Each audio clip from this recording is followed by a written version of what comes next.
내 집 마련을 향한 부동산 길라잡이 부동산 가이드 진행의 강주리입니다. 붉은 말의 해인 병원년 초부터 지금 서울 아파트 값이 뛰고 있습니다. 고가 주택이 밀집한 한강 인근 지역에서 신고가를 기록한 단지가 다수 나왔기 때문인데요. 서울 신축과 재건축 아파트에 대한 수요가 강한 만큼 서울 고가 주택의 몸값은 계속해서 오를 가능성이 높다고 합니다. 이럴 때 실수요자들은 어떤 전략으로 주택시장에 좀 대응을 해야 될지 연초부터 부동산 전략 세우기 힘드시다면 저희와 함께 해보시기 바랄게요. 방송 보시다가 부동산 관련해서 궁금하신 부분 있으시거나 전략 필요하시다면 주점하시고 저에게 전화 또는 문자 주시면 되겠습니다. 02-2638-3961번, 서울 전화 02-2638-3961번으로 전화 주시거나 또는 샵 3989번으로 궁금하신 내용 적어서 지금 바로 보내주시기 바랄게요. 자, 그럼 부동산 가이드 오늘도 힘차게 출발하시죠.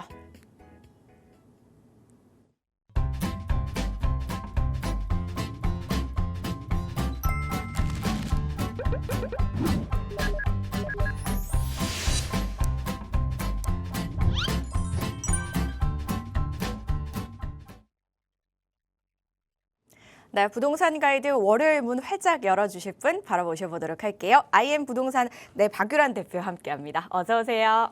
반갑습니다. 박유란입니다. 오는 길 눈이 많이 오더라고요. 눈이 이 상태면 쌓일 것 같은데 이제 자차로 이동하시는 분들은 운전 조심하시고요. 벌써 1월 중순을 향해 달려가고 있습니다. 통상 겨울이면 부동산은 통상 비수기거든요. 그래서 부동산 가격이라든지 임대차 시장이 이렇게 활발하게 진행이 되고 있지는 않은데 지금은 상황이 또 다르죠. 공급이 계속 부족하다고 하니까 겨울에 비수기임에도 불구하고 전혀 부동산 시장은 비수기가 아니다라고 봐야 될 것 같고요. 최근에 또 기사가 난 게 이주비 대출 금리가 비싸졌다고 해요. 거기다 이주비 한도가 또 줄어들면서 지금 강남권 일대, 서울 일대 재건축을 진행해야 되는 단지들의 비상이 좀 걸렸다고 합니다. 그러니까 금리가 올라지니까 결국은 장기적으로 이게 분양가에 그대로 반영이 돼서 우리 조합원들이라든지 아니면 청약으로 나오는 매물의 분양가가 또 올라가는 이런 악순환이 연결이 되고 있는 건데요. 또 하나는 그렇게 대출 금리가 높아지거나 하게 되면 재건축하게 되는 진행이 또 더디게 갈 수 있는 겁니다. 그러다 보면 결국은 공급이 원활하게 또 제 시기에 되지 않는 이런 악순환이 연결이 되는 건데 일단 이런 분위기 이거고요. 지금 추가로 정부에서 공급 대책이 나올 거란 얘기들이 속속들이 나오죠. 어쨌든 지금 시장에서는 매번 나오는 이 부동산 정책들 최대한 우리가 공부를 하고 그 속에서 우리가 또 할 수 있는 해결 방안들을 좀 모색을 해가지고 안정적인 내 집 마련을 할 수 있는 방안을 같이 공부를 해보면 어떨까 이렇게 좀 판단이 됩니다. 네, 내 집 마련을 향한 이 안정적인 방법 저희 부동산 가이드와 함께 다양한 이야기들 나눠보시기 바랄게요. 그리고 저희가 오프라인 또 자리가 마련이 되어 있거든요. 어떤 자리인지 바로 설명 들어볼게요. 네, 매주 수요일 2시에 저희 세미나를 진행하고 있습니다. 우리가 부동산에 관심이 있고 부동산을 사랑한다고 생각을 하면 사실 정부 정책의 방향에 전체 큰 틀을 우리가 거슬러서는 할 수가 없습니다. 전체적인 방향성에 맞춰가지고 우리가 그 속에서 세부적으로 이 계획을 세워서 부동산 투자라든지 내 집 마련을 해야 되는 거고요. 서울 전역 지역들이 다 좋죠. 그 속에서 내가 가지고 있는 이 시드에 맞춰가지고 가능한 지역들, 유망 지역들을 이렇게 공부해보고 그 속에서 내가 할 수 있는 방안을 마련하는 건데 이번 세미나를 오시면 금액대별로 서울 재개발이 가능할 수 있는 유망 투자 지역 좀 분석을 해드리니까요. 사전 예약하시고 필요하신 분들은 세미나 참석하셔서 공부해보시는 시간 가지면 좋을 것 같습니다. 관심 있으신 분들께서는요. 02-2638-3961번과 샵 3989번으로 문의 후에 참석하셔서 여러 이야기들 한번 나눠보시기 바랄게요. 저희는 그럼 부동산 이슈부터 한번 짚어보겠습니다. 보통 이제 겨울 하면 보통 부동산 비수기라고 불리는데 그럼에도 불구하고 이 주택시장의 상승세가 좀 이어지고 있는 그런 상황입니다. 매매뿐만 아니라요. 전월세 가격 역시 동반 상승 흐름을 보이고 있어서 실수요자들 입장에서는 조금 불안한 마음 많이 생기실 것 같다는 생각 들거든요. 이 흐름을 계속해서 그대로 이어서 올해 부동산 시장도 봄이 찾아와도 이 상승세가 이어질지 한번 이야기 나눠보도록 할게요. 네, 지금 부동산 시장이 26년도 접어들어서도 대체로 상승할 거다라고 예측을 하시는 분들이 많죠. 적어도 1분기 정도는 이 하락과 상승 두 가지 중에 하나를 선택하라면 상승 기조로 갈 가능성이 상당히 높다라고 판단이 되고요. 통상적으로 지금 시기가 비수기고 또 때로는 학군지로 이동하셔야 되는 분들이 몇몇 이동하시는 이 시기이기도 한데 매매는 그렇다 치더라도 임대차 시장, 특히나 월세 가격이 상당히 많이 올랐다. 그러니까 과거 지금 시기에 1년 전으로 돌아갔을 때랑 비교를 하면 거의 100에서 150만 원 정도는 월세 가격이 오른 상태입니다. 그거를 전세 가격으로 환산하면 1억 5천에서 2억 정도는 가격이 상승한 겁니다. 그 정도로 매매뿐만이 아니라 전월세 가격도 상승을 한 건데요. 올해 같은 경우도 마찬가지인 게 지금 기사 나온 것들을 좀 보겠습니다. 26년도 부동산이 상승세가 예상이 된다라는 건데요. 새해에도 멈추지 않는 집값, 서울 아파트 상승 흐름이 지속될 거라고 하는 거고요. 또 하나는 2015년 정책 대책 2달 만에 거의 시세가 2억 정도는 지금 올랐다고 하는 거고요. 오른 지역들을 보면 이 한강벨트 주변으로 좀 사람들이 선호하는 지역 주변으로 오른 거를 볼 수가 있는 거고요. 또 밑에는 청약에 관한 얘기예요. 지금 아니면 더 비싸진다라는 내용인데 기존 분양 단지의 몸값이 재조명된다라는 거는 기존에 이 분양했던 단지들 가격들이 이렇게 결코 낮지 않았습니다. 높았는데 지나고 봤더니 가격들이 청약 당첨됐으면 지금 시세보다 로또 청약이로 할 만큼 지금 현재 가격들이 더 많이 올랐다는 거죠. 이런 것들이 있고요. 하나씩 한번 볼게요. 새해에도 멈추지 않는 집값이라고 이제 기사 난 것들을 보면 서울 아파트 가격 상승이 계속 지속이 되는 건데요. 매매 가격 지수가 2025년도 12월 29일자예요. 회색 막대기가 작년도인 거고 이 파란색이 지금 올해라고 보시면 되는 거고요. 이 상승폭이 좀 줄어들기는 했죠. 근데 상승폭이 줄어들었다는 거는 상승하지 않았다는 게 아니라 이 폭 자체가 작년보다는 좀 줄어들긴 했지만 여전히 상승세라는 겁니다. 특히나 서울 같은 경우는 작년 하반기에 0.21% 상승했던 매매 가격 지수가 이제 올해 들었더니 0.18% 상승했다는 거고요. 주간 상승률이고요. 이 상승률 자체가 48주 연속으로 계속 상승을 하고 있다는 거예요. 48주 연속 상승률이 보이고 있다는 거고 계속 말씀드리지만 통상 이 겨울쯤이 되면 비수기입니다. 그래서 내 집 마련하시거나 이사를 좀 고민하시는 분들은 이 타이밍에 가시면 매도자보다는 매수자 우위 시장이기 때문에 통상적으로 내가 좀 칼을 쥐고 그래도 좀 이렇게 리드에 나가서 계약을 할 수 있는 시장 상황이 되는데 지금은 완전 반대. 여전히 매도자 우위 시장이다. 매도자들이 원하는 금액대 그게 안 되면 사실 매물을 내가 살 수가 없는 약간 이런 분위기가 연출이 되고 있다고 보시면 될 것 같고요. 상승하는 지역 같은 경우는 단연 사람들이 좋아하는 선호하는 지역들이겠죠. 한강벨트라든지 아니면 강남권이라든지 아파트라 그러면 대단지라든지 재개발 빌라라 그러면 이렇게 대단지의 역세권의 아파트 신축급의 큰 아파트, 좀 입지가 좋은 아파트 옆에 붙어 있는 재개발 구역이라든지 이런 지역들. 그러니까 선호 단지 위주로 계속 상승을 하고 있고요. 또 하나는 사람들이 선호하는 핵심 지역, 강남권, 한강벨트 이런 지역 위주로 좀 상승세가 계속 이어지고 있다라고 볼 수가 있겠습니다. 그래서 이 다음 거를 보면 거의 11호 부동산 대책 발표 이후에 2억 정도 가격이 껑충 뛰었다라는 거고 그중에 한강벨트가 있다라는 거죠. 한강벨트라고 한다면 흑석 한강 센트랩이 1차라고 있어요. 이 1차 아파트 같은 경우가 최근에 가격이 계속 상승하고 있죠. 그래프를 보시면 계속 이렇게 가격이 우상향을 하고 있는 모양새예요. 근데 전세가를 보시면 통상 우리가 좀 시장이 그냥 괜찮다라고 할 때는 매매가 대비 전세가 비율이 한 40에서 50% 정도 형성이 되어 있어요. 준신축급 이상인 경우에. 근데 이거 같은 경우는 10년 차 이상이 되긴 했지만 전세가 비율이 33.9%죠. 그런데도 매매가는 계속 멈추지 않고 우상향을 나타내고 있는 그래프다라고 보면 될 것 같고요. 가격 자체가 이게 실거래가인데 25년도 9월 22일 날 30평대 실거래가 찍힌 거를 보면 22억, 23억, 21억, 22억 전후대 가격대로 이 실거래가가 찍혀 있습니다. 그런데 야금야금 계속 가격이 오르죠. 24억, 23억 이런 식으로 가격이 올라서 25년도 12월 31일자 가면은 24억 8천에 거래가 된 게 보이죠. 대략 2억 전후로 가격이 올랐더라라고 볼 수가 있는 거고요. 또 하나 넘어가 보면 잠실 리센츠로 가보겠습니다. 잠실 리센츠 같은 경우도 가격대 같은 경우가 지금 여기 한번 보세요. 우리가 잠실 같은 경우가 굉장히 우리가 부동산 가격이 상승한다고 했을 때 먼저 보는 지역 중에 하나거든요. 그 지역 중에 잠실 리센츠도 가격이 쭉쭉 올라서 지금 그래프 자체가 우상향을 나타내고 있죠. 우상향을 나타내고 있는데 25년도 한 2, 3월쯤 생각해 보면 될 것 같아요. 이 당시에 토지거래 허가구역이 존재했다가 해제됐다가 다시 존재됐다가 하면서 그때 당시에 30평대 가격들이 거래가 된 것들이 한 27억에서 토지거래가 왔다 갔다 할 때 한 30억 정도 거래가 됐었거든요. 근데 30억이라고 가격이 거래가 될 때 비싸다는 얘기들이 상당히 많았습니다. 그렇죠? 그랬는데 지금은 어느덧 33억, 34억, 35억까지 거래가 되고 있죠. 거의 1년 만에 7, 8억이 우뚝 오른 모양새고 거기다 2, 3개월 만에 또 2, 3억 정도가 가격이 지금 올라 있더라라는 거죠. 그러니까 이렇게 특정 지역들, 좀 수요가 쏠리는 지역들에는 가격이 계속 오르고 있더라라고 보면 될 것 같아요.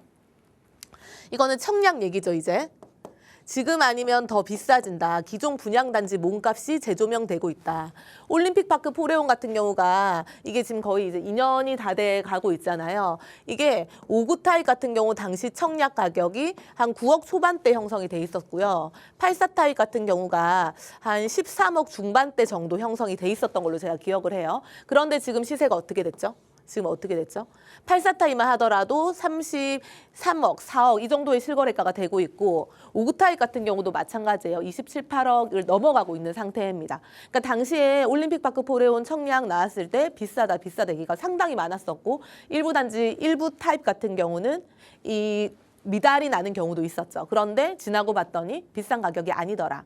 일단 시세가 너무 많이 올랐고 그랬더니 청약으로 받았던 이 신축 아파트 가격은 더 많이 올랐더라라는 거죠. 마찬가지 반포 레미안 트리니엄 같은 경우도 전 세대가 계약을 완료했대요. 미달난 게 아무것도 없어요. 왜 없냐 봤더니 5구 타입의 분양가가 20억 8천, 21억 3천 정도 형성이 되어 있고요. 84 타입 분양가가 26억, 27억 4천 이렇게 형성이 돼 있죠. 그런데 실제로 근처에 있는 아파트 단지를 봤더니 이미 평당 1억이 훌쩍 넘어가는 가격이기 때문에 청약이 당첨이 돼서 20억이라는 이 숫자 자체는 비싼 게 맞는데 주변 시세 대비해가지고는 로또 청약이라는 말이 나오는 겁니다. 그쵸? 그러니까 너도 나도 빨리 계약이 당첨이 됐으면 계약을 하는 거고요. 경쟁률 같은 경우도 200대 1에서부터 530대 1까지 나오고요. 청약 가점 같은 경우도 5구 타입 당첨되신 분들이 4인 가족이 아니고 5인 가족이 돼야지 5구 타입 당첨이 됐다. 거의 만점에 가까워야 당첨이 됐다라는 얘기가 지금 나오고 있는 거죠.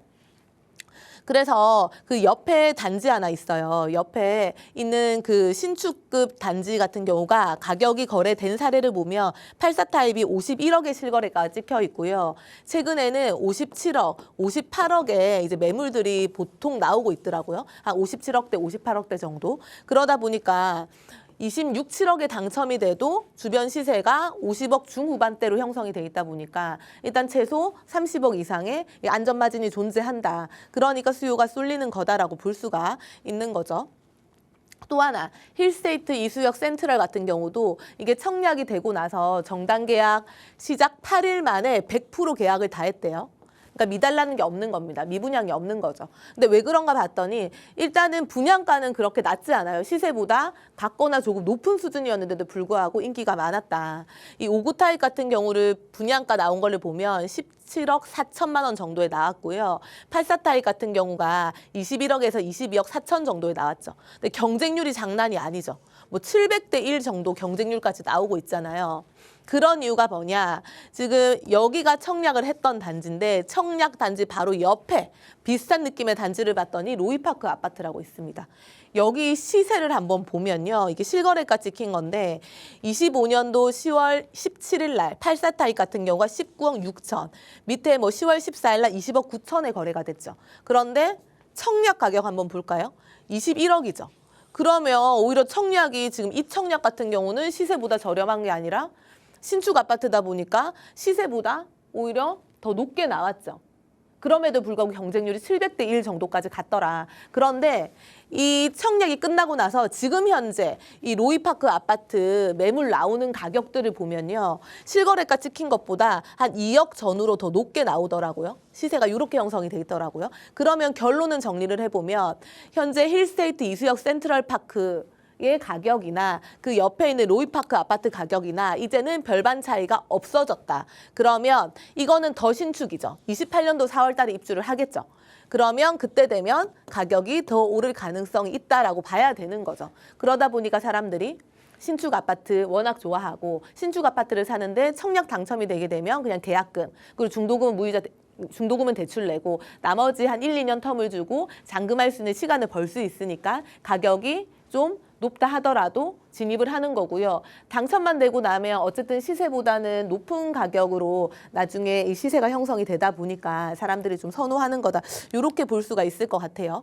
그래서 지금 담보대출 금리가 또 좀 오르고 있죠. 고금리가 다시 좀 되고 있는 상태고 거기다가 대출 규제까지 있습니다. 어떻게? 대출 한도가 2억에서 한 6억 정도. 이렇게밖에 안 나오죠. 그럼에도 불구하고 집값이 상승하는 이유는 일단 전반적으로 매도자 우위 시장이라고 봐야 될 것 같아요. 공급이 부족한 게 지금 현실화되어 있다. 공급이 부족하니까 매물 감소로 이어지는 거죠. 수요 대비해서 매물 감소로 이어지는 거고요. 그래서 거래량 자체는, 그러니까 거래량 개수는 줄어든 게 맞는데 어쨌든 매물이 부족한데 실거주를 해결해야 되는 사람이 있다 보니까 가격은 한번 거래될 때마다 낮은 가격이 아니라 그전 거래보다 높은 가격대로 형성이 돼서 거래가 되더라라는 거고요. 또 하나 전월세 가격이 계속 상승을 하고 있어요. 이게 사실 사람을 진짜 굉장히 불안하게 만드는 거거든요. 그러다 보니까 매매 수요로 이동한다라는 거예요. 뭐냐면 특히나 월세 가격 같은 경우가 지금 통상 뭐 아파트 같은 경우는 툭 치면 200만 원 이상 이렇게 형성이 돼 있습니다. 그러면 내가 내 집이 아닌 거에 200만 원 이상을 지불하는 것보다 차라리 대출을 최대치 받더라도 내 집을 가지고 있는 거에 원리금 상환을 해가지고 200, 300을 지불하는 게 더 낫겠다라는 판단이 이 계산이 서는 겁니다. 그러면 똑같은 돈을 지불을 하는 건데 내 집은 남아있고 원금은 갚아 나가는 거고 집값은 그 사이에 오를 가능성이 있는 거고 그쵸? 그러다 보니까 또 매매 수요로 이동을 하니까 사실상 매매 가격이 떨어지기가 쉽지가 않은 상황이다. 근데 여기서 한 가지 변수는 이제 올해 5월 달이죠. 양도소득세 중과가 지금 되고 양도소득세 중과가 없잖아요. 이게 이제 중과가 다시 부활하게 되냐 안 되냐에 따라서 집값에 어느 정도 영향을 끼칠 수는 있을 것 같아요. 그렇지만 우리가 생각하는 이 폭락 정도는 좀 제 생각에는 기대하기는 힘들지 않을까라고 생각을 하는 게 왜냐하면 보유세 인상이 없이 현기적으로 보유세가 계속 가게 된다 그러면 굳이 양도세가 높은데 팔아봐야 남는 게 크게 없는데 팔 이유가 없어지는 거죠. 오히려 매물 잠김 현상이 더 장기화가 될 수 있는 거고요. 또 하나는 양도세를 그만큼 내게 되면 나중에 매도를 할 때 매매 가격에 양도세를 전가를 시켜서 더 높은 가격의 매매가가 나올 수가 있는 겁니다. 이런 부분들이 있기 때문에 어쨌든 양도소득세 중과유예 여부를 좀 봐야 되긴 하는데 이게 그렇게 폭락까지 이어질 변수는 좀 저는 아닐 것 같다라는 생각이 들고요. 그래서 올 1분기 정도 같은 경우는 일단 하락보다는 상승 기조가 계속 연결이 될 수밖에 없다. 이거는 심리적인 부분도 당연히 있겠지만 전체적으로 공급이 부족한 게 현실화되어 있기 때문에 이 현실화됐다는 게 집중적으로 매매가랑 전세가가 오르는 게 보이죠. 실제 거래를 하려고 가보면 매물들이 그렇게 많지 않아요. 선택폭이 넓지 않다라는 겁니다. 그러니까 가격이 상승할 수밖에 없는 거고요. 5월 양도세 중과 부분이 어떻게 될지 우리가 요거는 좀 보면 될 것 같습니다. 이렇게 정리하겠습니다.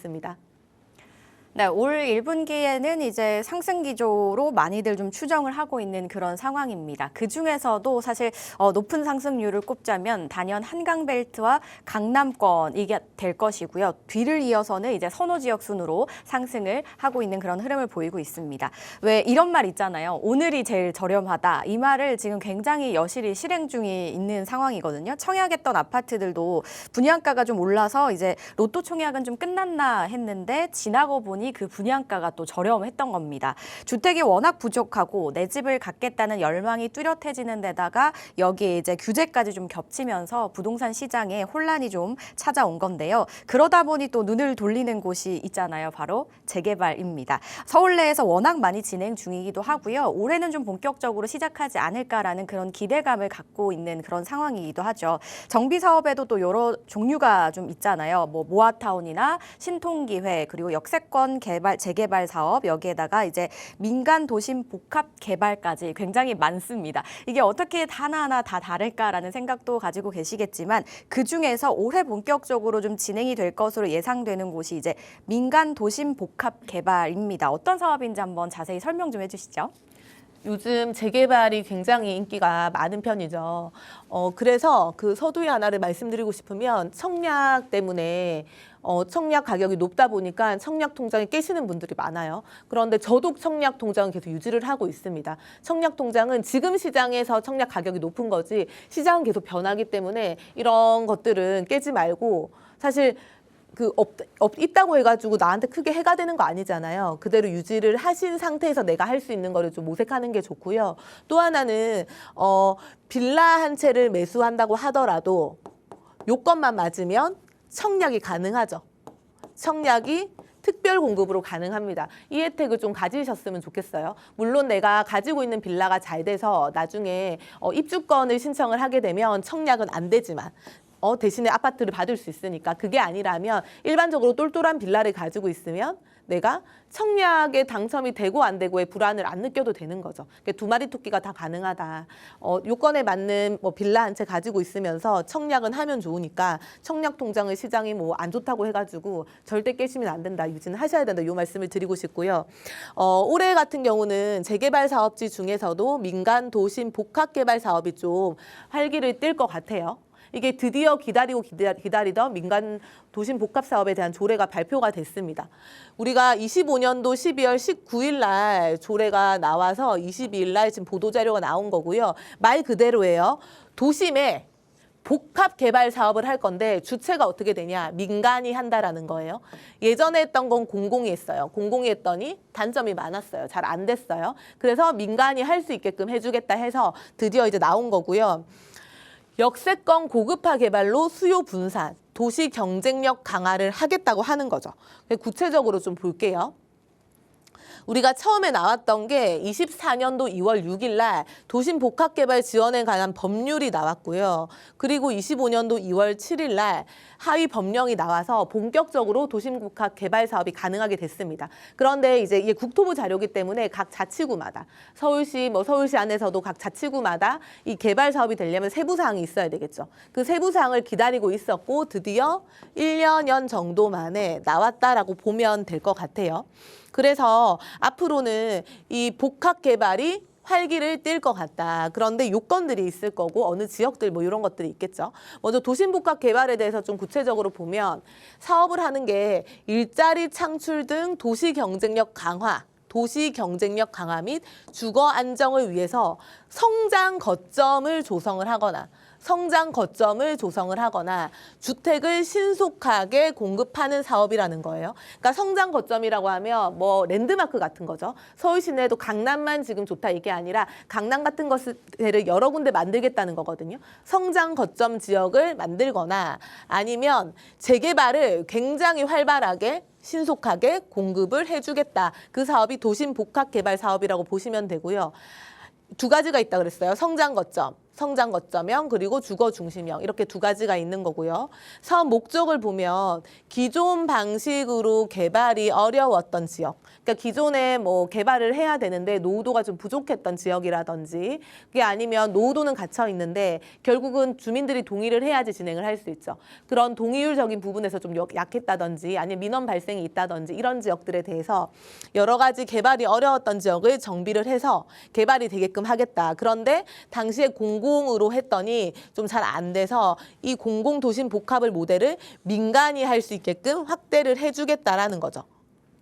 이렇게 보시면 되고 성장 거점형, 주거 중심형 어떤 것들이 있나 좀 보면 우리가 성장 거점형, 주거 중심형 둘 다 그냥 전체적인 큰 틀 같아요. 얘기한 대로 도심 복합 개발 사업이기 때문에 도심에다가 이렇게 아파트만 개발하는 게 아니라 복합적인 개발을 한다는 거죠. 업무 시설도 같이 넣고요. 판매 시설도 같이 넣고요. 그렇죠?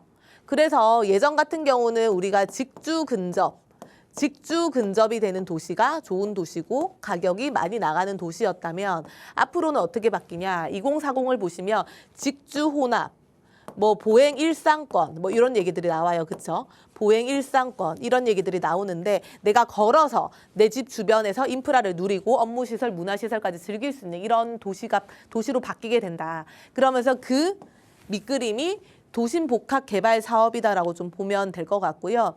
그래서 성장 거점역 같은 경우는 주택이 있는데 주가 주택이 아니고요. 주변에 전시 공연장이 있고 호텔이 있고 업무 시설이 있고 진입 산업센터가 있고 그러니까 주변에 성장할 수 있는 거점 개발, 거점지 개발하는 랜드마크를 만드는 그게 중심이라고 보시면 될 것 같고 주거 중심형 같은 경우는 말 그대로 주거 중심형이죠. 이 주택이 주가 되는 거고요. 나머지 시설의 기반 시설들, 상업 시설이라든지 생활 인프라라든지 이런 것들이 갖춰지게끔 개발이 될 거다라고 볼 수가 있는 거예요. 세부적인 사항을 보시면 성장 거점형 같은 경우는 그야말로 랜드마크를 만드는 거라고 제가 계속 말씀드리고 있어요. 그래서 노후도가 크게 상관이 없다. 노후도가 크게 상관이 없고 도심과 부도심 위주로 만들어지는데 도심 같은 경우는 3대 업무지구죠. 중구 쪽의 원도심 같은 경우, 여의도 영등포 아니면 강남 같은 경우 이런 지역 중심. 또 부도심 같은 경우는 마곡이라든지 상암이라든지 가산 대림이라든지 뭐 용산이라든지 청량리 왕십리라든지 잠실이라든지 창동 상계라든지 이런 지역들이 있을 거고요. 생활권 중심 지역에서 폭 20m 이상 간선도로에 접한 지역도 좀 잘 보셔야 되고요. 생활권 중심 지역이 아니라고 하더라도 대중교통 결절지에서부터 500m 이내에 포함이 돼 있는 지역들은 가능성이 있다. 좀 유심히 봐야 되겠죠. 여기서 중요한 건 성장 거점형은 노후도가 상관이 크게 없더라. 면적 요건 같은 경우도 5,000제곱미터 이상에서 1만 제곱미터 이하 좀 참고하시면 좋을 것 같고요. 사업 시행자 지정 동의율이 있습니다. 일반 재개발 같은 경우는 조합 설립 동의율이죠. 지금 80에서 75% 낮춰졌고 70%까지 낮추자는 얘기가 있는 거고 비슷한 개념인데 좀 달라요. 여기는 조합 설립이 아니라 사업 시행자 지정 동의율이라고 하는 건데 67%라고 보면 되는 거예요. 토지 등 소유자 수가 67%가 돼야 되는 거고요. 전체 토지 면적도 67%가 동시다발적으로 갖춰져야 되는 거다라고 보면 되는 거죠. 이 민간 도심 복합 개발 사업은 고밀 복합 개발을 하는 거예요. 그러니까 층수를 높게 하는 겁니다. 동수는 줄이고 층수는 높게 하고 용적률 인센티브를 상당히 많이 주는 개념인데 역세권 주변에는 준주거 상향을 하고 최대 용적률 1.4배까지 완화를 해주는 거고요. 중공업 지역 같은 경우도 법적 상한 적용을 한다고 하죠. 한 600% 정도까지는 생각을 해보면 될 것 같아요. 당연히 용적률을 많이 주는 거는 공짜로 주지 않죠. 기부 체납을 일정 부분 받겠죠. 중전 대비 증가하는 용적률의 2분의 1 범위 내에서 기반시설이라든지 뭐 공공주택이라든지 기여금 등의 기부 체납을 받는 거고요. 우리가 지금 여기서 좀 더 관심을 가져야 되는 거는 주거 중심형이 될 거예요. 주거 중심형 같은 경우도 이 50% 이상을 주택으로 공급하고 나머지 같은 경우가 업무랑 뭐 생활 인프라를 갖춰주는 개념이죠. 여기는 역세권 승강장에서 500m 이내여야 되고요. 중공업 지역 같은 경우도 들어갈 수 있고요. 어쨌든 노후도 자체가 높지 않아요. 40% 이상.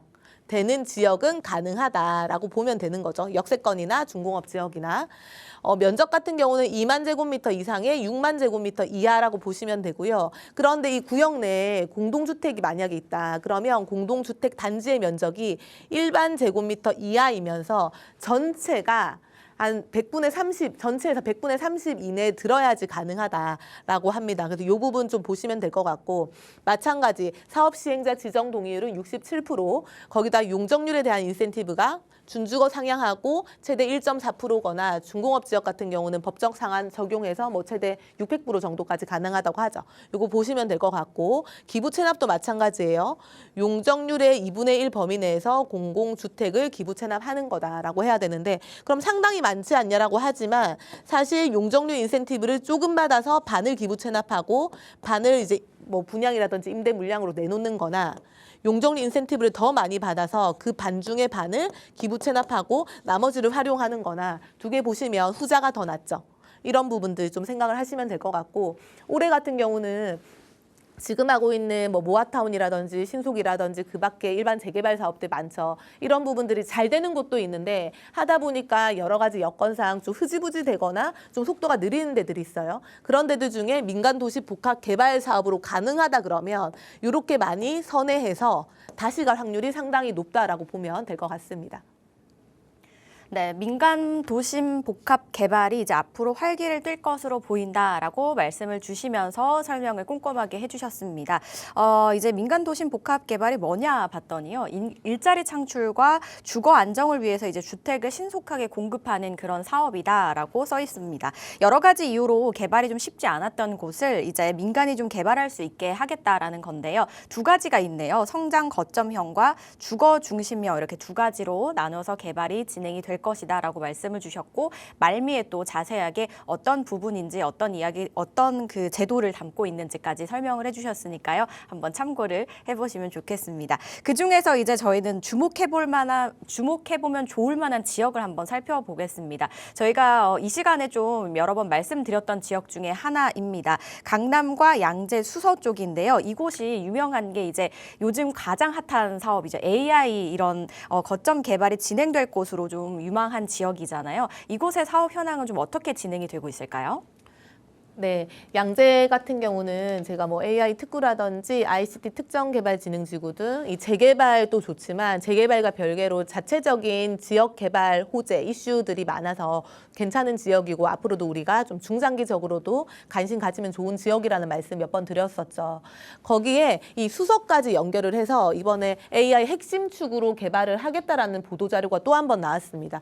26년도 1월 9일 날 나온 보도 자료예요. 그러니까 우리가 코로나 시대 전후로 한번 생각을 해보면 굉장히 빠르게 신산업들이 개발이 되고 있고 인터넷 연결망이 많이 되고 있고 뭐 유튜브라든지 이런 것들이 되게 이게 우리 정착이 되어 있는 상태잖아요. 거기에 더 맞물려 가지고 최근에는 뭐 챗 GPT라든지 이게 AI 관련된 산업, 기업 이런 것들 그런 것들이 굉장히 활기를 띠고 있고 앞으로 더 우리 생활에 밀접하게 연결이 될 것 같다. 그러면 이렇게 또 개발이 될 만한 지역은 어디가 있으며 이런 지역들이 앞으로 얼마나 좋아질지, 얼마나 빠른 속도로 좋아질지는 우리가 이미 좀 느끼고 있을 거라는 생각이 들어요. 피지컬 AI 시대를 연다라고 하죠. 서울의 양재, 수서를 잇는 로봇 친화 도시를 조성을 하겠다라고 하는 거고요. AI 두뇌는 양재라고 해요. AI 테크시티를 조성을 할 거고 로봇 실증은 수서라고 해요. 로봇 클러스터 조성을 하겠다고 해요. 그러니까 실증이라는 게 뭐냐면 이렇게 계획이 나와 있는 것들을 실제로 이 생활에 접목을 시켜가지고 이 가능한지 실천을 해보는 거거든요. 그러니까 이렇게 머리고 몸체고 뭐 이렇게 보시면 될 것 같은데 양재와 수서를 연결을 해가지고 AI 핵심 축을 만들겠다고 하는 거죠. 좀 구체적으로 내용을 보면요. 이거는 지자체 홈페이지에 들어가시면 다 나와 있는 자료입니다. 기본적으로 양재 같은 경우는 양재 2동과 양재 1동 일부 지역들 ICT 특정개발진흥지구로 지금 진행을 하고 있죠. 하고 있으면서 여기는 2층 2종 일반 주거지역으로 돼 있다 보니까 다 주택가 밀집지역으로 돼 있어요. 역세권 주변에만 좀 상권이 있는 상태죠. 그러니까 노후 저층 주거지로 돼 있는데 여기에 이 ICT 관련된 중소기업들이 입주를 하게 될 것이고 그러면 차츰차츰 일부 구역 같은 것도 재개발을 추진하고 있지만 나머지 구역 같은 경우도 점차적으로 결국은 수요 대비해가지고 주거지가 열악하니까 개발이 될 가능성이 상당히 높아지는 거죠. 개발 압력이 불 수밖에 없는 거고요. 마찬가지로 넘어와서 양재 1동 일부라든지 우면동 일대를 보면 작년 초에 양재 AI 특구로 일단 지정이 됐어요. AI 관련된 이 기업들이 유치가 될 거고요. 이미 밑그림 그러니까 조감도까지 나와 있는 상태죠. AI 관련된 기업도 유치 조감도가 나와 있는데 그렇게 개발이 될 거라고 해요. 그 배경이 있는 거고, 그래서 양재동과 우면동 일대 약 40만 제곱미터 정도 AI 특구가 이미 지정이 됐고, 서울 AI 허브와 서울 AI 테크시티 추진이 되면서 이거는 28년도 착공을 목표로 하고 있죠. 멀지 않았습니다. 이제 26년도니까 28년도 멀지 않았죠. 연구기간, AI 기업들이 유치가 돼가지고 그러니까 결론적으로는 일자리가 굉장히 많이 창출이 되는 건데, 같은 일자리가 아니죠. 고소득층의 4차 산업 관련된 미래 산업 먹거리에 대한 일자리가 창출이 되더라라는 거죠. 여기는 수서예요. 양재와 수서를 같이 연결을 할 건데 몸통이라고 봐야 되는 거죠. 그러면서 어떤 개발들이 들어가냐? 로봇 테마파크가 기본 들어가죠.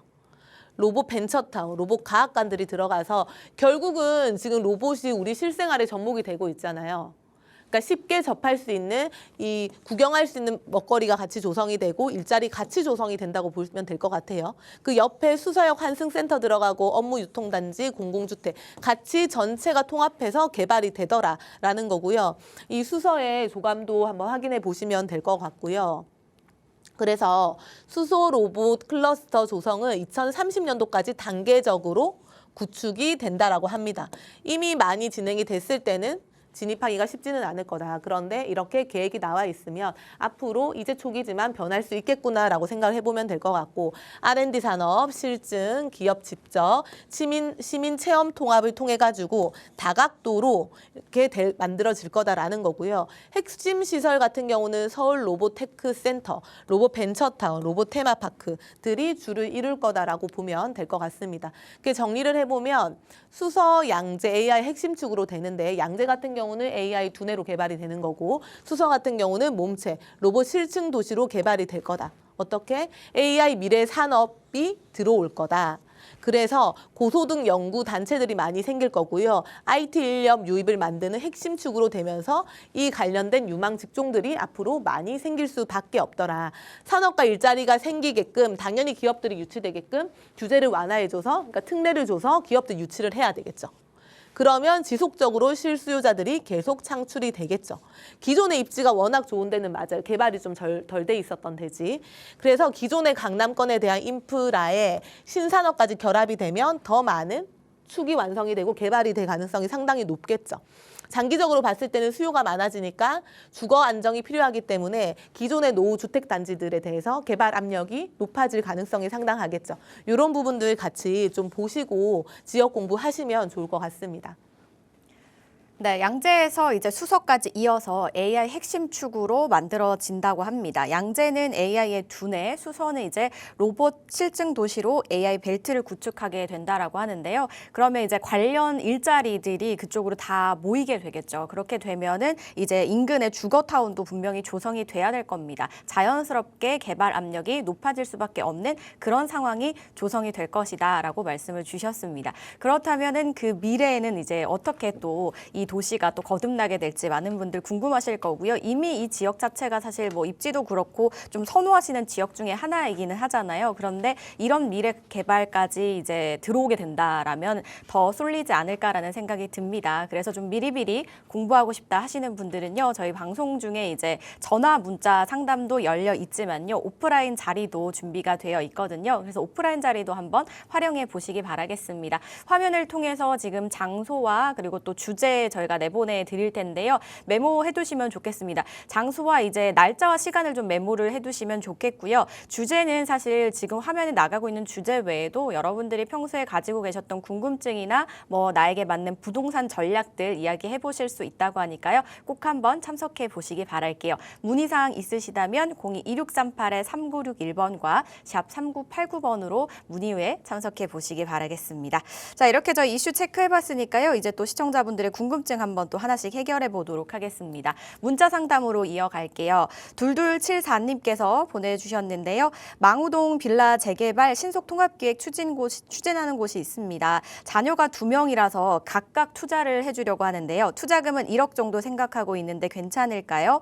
모아타운보다 세대수가 많아지니까 신속통합이 더 괜찮지 않을까 고민 중인데 어떻게 하면 좋을까요? 라고 보내주셨습니다. 자녀분들을 위해서 각각 투자를 고민하고 계신데 이제 모아타운보다 신속통합이 더 괜찮냐 이 부분도 좀 궁금해하시는 것 같아요. 어떻게 하시면 좋을까요?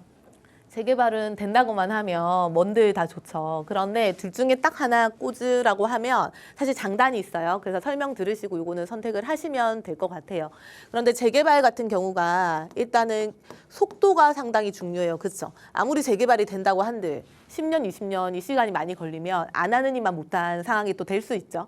그래서 속도도 상당히 중요하다. 그런 면에서 봤을 때 모아타운과 신속통합 같은 경우가 뭐 어떤 게 더 낫다라는 개념보다는 좀 특징이 다른 거죠. 같이 이렇게 재개발을 추진을 할 때 모아타운 같은 경우는 구역을 나눠서 하죠. 모아 산다 그래서 모아타운인 거고 신속통합 같은 경우는 전체가 하나로 추진을 합니다. 그러다 보니까 사람들이 세대수가 많다, 적다라고 생각을 하는데 결국 완성이 되면 세대수는 같아지는 거예요. 같아지는 거죠. 다만 모아타운은 1단지, 2단지, 3단지, 4단지 느낌으로 갈 수는 있는데 보통 재개발을 할 때 다 요 건설회사가 다르게 들어오지는 않죠. 한 개의 건설회사가 통상 들어오기 때문에 그냥 같은 단지로 보면 될 것 같고요. 이런 차이가 있는 거고 그다음에 이렇게 구역이 나눠져 있기 때문에 속도가 좀 더 빨라요. 모아타운이. 그러니까 어느 정도 빠르냐. 보통 우리가 재개발하면 요새 5년, 6년 얘기를 하죠. 사실 그 정도로 되면 제일 좋은데 한 7, 8년 정도 봐야 되는 거죠. 그래서 통상적으로 모아타운은 그냥 편하게 10년 이내라고 생각하면 될 것 같고 신통은 한 10년보다 조금 더 걸릴 수 있다라고 생각을 해야 되는 거예요. 왜냐하면 마찬가지로 모아타운 같은 경우는 여기 한 구역이 반대를 하면 빼고 갈 수가 있는 거예요. 나머지 2, 3, 4구역만. 그리고 나중에 편입을 해도 되는 겁니다. 그러니까 반대수가 적어지니까 속도가 빨리 진행이 될 수 있는 건데 반면에 신통 같은 경우는 이렇게 반대를 한다. 그러면 다시 구역계 그리고 뭐 이런 절차를 거쳐야 되기 때문에 속도가 더 늦어질 수가 있는 거죠. 그러니까 반대를 하면 이렇게만 가는 게 쉽지가 않다. 간다 한들 시간이 더 걸린다. 다시 계획을 짜야 되기 때문에. 그래서 요까지 같이 가려고 하다 보니까 시간이 걸린다라는 거고요. 또 하나는 만약에 재개발이 원활하게 추진이 됐어요. 구역 지정이 됐어요. 그럴 경우에 모아타운 같은 경우는 사고 팔기가 용이합니다. 그런데 신속통합 같은 경우는 지정이 되면 토지거래 허가구역으로 묶이죠. 그래서 사고 팔고가 용이하지 않죠. 실거주를 해야 되는 뭐 이런 것들 아니면 주택임대사업자를 내야 되는 이런 것들. 그러니까 요건들이 좀 까다로운 겁니다. 그래서 좀 번거로울 수 있는 거죠. 그래서 전반적으로 내가 손쉽게 좀 사고 팔고 하려면 속도가 좀 빠르다 그러면 모아타운이 조금 더 이런 면에서는 장점이 될 수가 있는 거예요. 이런 부분들 감안해서 선택을 하시면 될 것 같고요. 지금 여기 뭐 망우동 일대 보시는 것도 좋은데 요 주변 일대가 재개발이 상당히 활발하게 이루어지고 있죠. 거의 많은 곳들이 지금 정비사업 재개발로 지정이 된 구역들이 많은데요. 이왕이면 거기도 좋지만 같이 일단 비교를 해보셨으면 좋겠는 게 모아타운 같이 한번 비교해 보시면서 진입을 이렇게 상봉동이라든지 면목동, 지하철 7호선이 있는 좀 안쪽으로 들어오셔가지고 구역들도 같이 좀 검토를 일단 해보셨으면 좋겠다. 요 1차 얘기를 드리고요. 또 하나는 아직 매수를 안 하신 거니까 지역을 좀 더 비교를 해보시면 좋겠죠. 자녀분 앞으로 해주시는 거면 미래 장래성 또 상당히 중요하잖아요. 그렇죠? 그렇게 봤을 때 지역적인 확장 면에서 한강을 중심으로 봤을 때 한강 이 북보다는 한강 이남이 확장성이 좀 더 긍정적이지 않을까. 아무래도 경기도권으로 이 확장 범위가 넓기 때문에 그런 건데요. 이런 것 중에서도 보시면 한강 이남에서 우리가 1억대로 들어간다 그러면 지도를 이렇게 쫙 봤을 때 용산을 중심으로 이 세로로 나눴을 때 동남권 정도는 물론 좋지만 1억 전후로 진입하기가 힘들어요. 그렇죠? 강남 3구, 강동까지 1억 전후 힘들어요. 그렇죠? 그러면 한강 이남에서 미래가치 풍부한데 앞으로 볼만한 지역. 서남권 지역들 좀 보면 좋고요. 이 서남권 지역들 중에서 거점 개발지들 있죠. 뭐 금천구라든지 이런 지역들 있을 거고 그 위에 동작구 밑에 오면 관악구도 있죠. 이런 지역들 보시면 좋을 것 같아요. 영등포 일대 있죠. 이런 지역들 보시면 좋을 것 같아요. 왜 좋냐? 일단은 우리가 보통 부동산 가격을 얘기를 할 때 어떤 걸 보죠?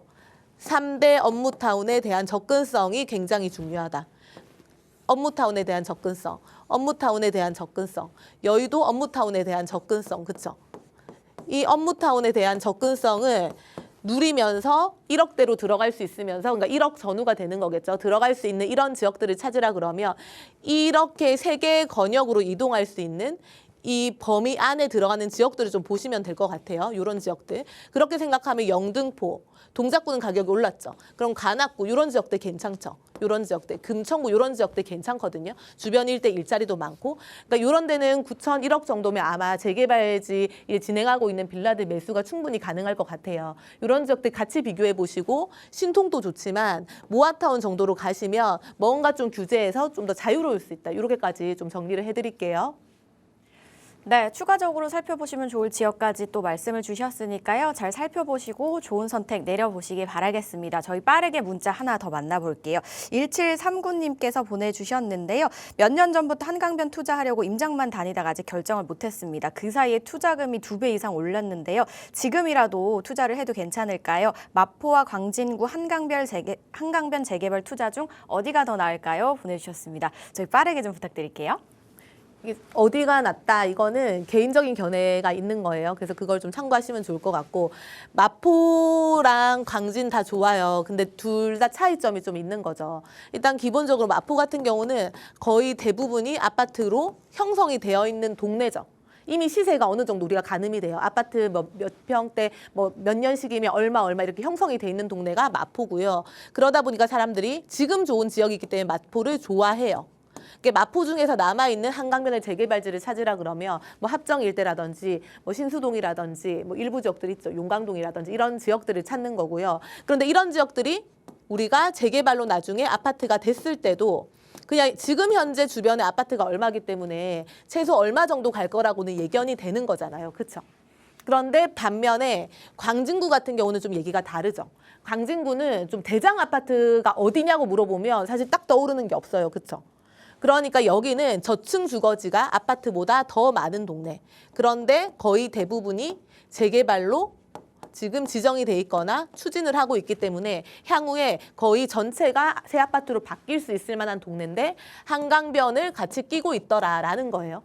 그런데 우리가 그럼에도 불구하고 그러면 마포 같은 경우는 어느 정도 시세 가늠이 되는데 광진구 같은 경우는 시세 가늠이 안 되는데도 불구하고 최근에 찾는 수요가 대중적으로 좀 인기가 있는 지역이 재개발지 하면 광진구가 더 인기가 많은 것 같아요. 많은 문의가 있거든요. 그 이유는 뭘까라고 생각을 해보면 당장에 아파트가 얼마니까 얼마 될 거야 라고 말은 못하지만 이미 주변 시세가 여 한강변이라고 치면 성수동의 일부 아파트들 가격이 높고 그렇죠? 형성이 돼 있고 평당 2억이 정도 가고 있고 그 밑에 성수전략정비구역이 있는데 이 성수전략정비구역이 얼마 갈지는 모르겠지만 지금 현재 빌라 가격이 투룸이라 치면 뭐 20억, 30억 이렇게 형성이 돼 있고 그렇죠?